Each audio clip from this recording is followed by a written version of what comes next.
Well, it brings me to a superwoman, Sabrina Ben Salmi, BSc, is a mother of five entrepreneurial children who are multi-award winning serial entrepreneurs, influencers, youth advocates, authors, public speakers, and founders of their own individual publishing houses. After experiencing a host of challenges in state schools, the children made a decision, the family, as a matter of fact, made a decision which they said would protect their children's emotional and physical well-being, and decided to embark on homeschooling journey that would transform their lives forever. Her book on homeschooling, how we transform from state school to homeschool, was launched last Monday. Let's now speak to Sabrina Ben Salmi. Good evening, Sabrina. You are a superwoman indeed this evening. Good evening. How are you? Good evening. I'm very well, thank you. How are both of you? Oh, we are well, aren't we, Prim? We're kicking it. Well, Sabrina, I really don't know how else to describe you, but that word superwoman kind of says it all. It's a bold step. Briefly, can you share some of the events that led to your decision to homeschool your children? And how many children are we talking about? So September, it was starting homeschooling 4, but I have 5 children in total. And they were quite horrific experiences. So 2 times my daughter was attacked with scissors. I actually wish that I called the police. My son was refused to use the toilet and told to soil himself practically in the classroom. And despite him having a toilet pass, using the N-word, and just all these things were just brushed under the carpet. There were so many things going on, and I just started to concern about their emotional and physical well-being and thinking, actually, I'm letting them down by leaving them there. Well, Sabrina, taking them away does not defeat the problem, though. If you take them away, you're not addressing the issues which other people will face if you didn't address them. Absolutely. See, before I did that, I didn't just take him out. So this was over a course of a period of time. So this was transitioning from year 6 to get to first year of year 7 for my daughter in particular. So I did go through the protocol, writing emails. I had to get a legal representative. So I've been fighting state schools since the last 15 years, it seems, with my eldest daughter. But these issues kept perpetuating. They weren't dealing with things, going round in circles. And I felt that I was satisfying the adult aspect, but my children were still going through this. And because of my understanding and awareness that the negative impact, the psychological impact, they last for a long time. We remember being bullied in school, being well into our 40s, well into our elderly years. And I had to be very conscious of what is the long-term impact that will happen more than me just sitting there and fighting. And my spirit knew, and my children were saying, Mum, it's time. Well, you certainly have something we can all learn from if we into homeschooling, that is. It must have been a great challenge, a big challenge for you. Well, how did you prepare yourself to deliver a range of educational opportunities? I mean, your children are a success today. Well, how did you do it? What did you do? Interestingly enough, so September, short answer to that is that I asked questions. I found out groups, be that social media groups, online WhatsApp groups. So I found out what are the support mechanisms that I can step into. So, because there is a legal aspect, so I have to do this properly. I have to deregister from school. And this is why I was prompted to write the book. But in all honesty, I was speaking to my daughter just before this and after I spoke to Prim, is that I had been preparing for this for years, but I wasn't aware because my kids always did extracurricular activities. They were always running workshops. They had mentors. But it was like it got to the crunch point where, when you just know, women have this intuition.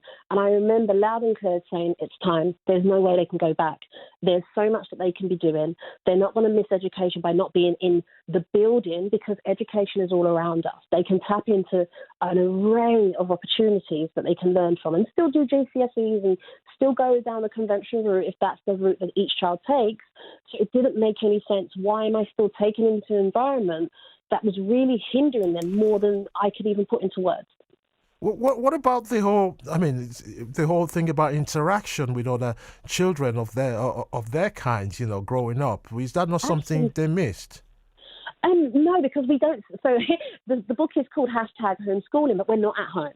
So it's really kind of like free schooling. So we visit different organizations, we run workshops. So definitely the most important aspect for me as a mother, aside from the academics, aside from like the business and entrepreneurial side, is the socialization. So they go-karting, they hang out with friends. We do so many different things on a daily basis. Everything is diarized. But a key aspect for myself and for the children is that we are very social characters. So socialization is a core aspect of their homeschooling journey. What about you yourself? Did you have to give up your life? Being a mother is already one job in hand. Well, did you have to give up your work? Did you give up everything and just concentrating on this? Was that what you did? That's a fantastic question. That was one of the reasons that I was kind of oohing, hawing back and forth, because I'm a coach, I mentor, I run workshops, and it was a case that the kids were going to school for childcare. That's how it felt for me. So it was like, they're all in school now, I can get on with my business. So I did have to make some shifts and dynamics, but because of the workshops, it's very much family orientated, there was such an effortless transition. We run workshops as a family, we coach as a family, so there's no aspect of what I do whereas, can the kids be there? It's a very much family orientated what we produce, and we invite parents to come along with their children. So it was seamlessly for us. Okay, being the Mother of the Year award winner, well done, congratulations. So what advice would you give other parents who are in a position or are actually considering homeschooling as we speak? So the book contains what you need to learn. So that's the core aspect. So it's one thing, one and two. So my advice really, do get some support systems in place. Get the book, because the book really tells you exactly where to go. So one of the things I had to learn, there's an awesome website called homeeducation.org.uk. And that was such a phenomenal resource. It told me how to structure my letters, how to deal with home visits. And I think it's really important that you're very aware of what you're delving into. Homeschooling isn't for everyone. It's really important that you sit down with your family and find out what needs to take place. Like for us, it was a perfect opportunity and transition to us because we have various partners. We work with the likes of Brunel University, Virgin, Chelsea, and we run workshops there. And one of my children, he's the youngest, the 6-year-old, he's the youngest ever STEM ambassador, and we are actually the first ever homeschooling family to actually go to Brunel and participate in their masterclasses. So for us, because of our background and our connections, we were able to make it work for us. And this is why I felt that I really wanted to share this with the world, because there is things that you need to know. There are things that you have to be very aware of because we're dealing with our children. Hey, listen, congratulations once again. Just a very quick one. Where do we find your book? It's on Amazon. It'll be in all good bookstores, and they can order directly from us as well. We're all over social media, and it's called #Homeschooling. Thank you very much. That's the voice of Sabrina Salmi, author of Homeschooling, how we transition from state school to homeschooling.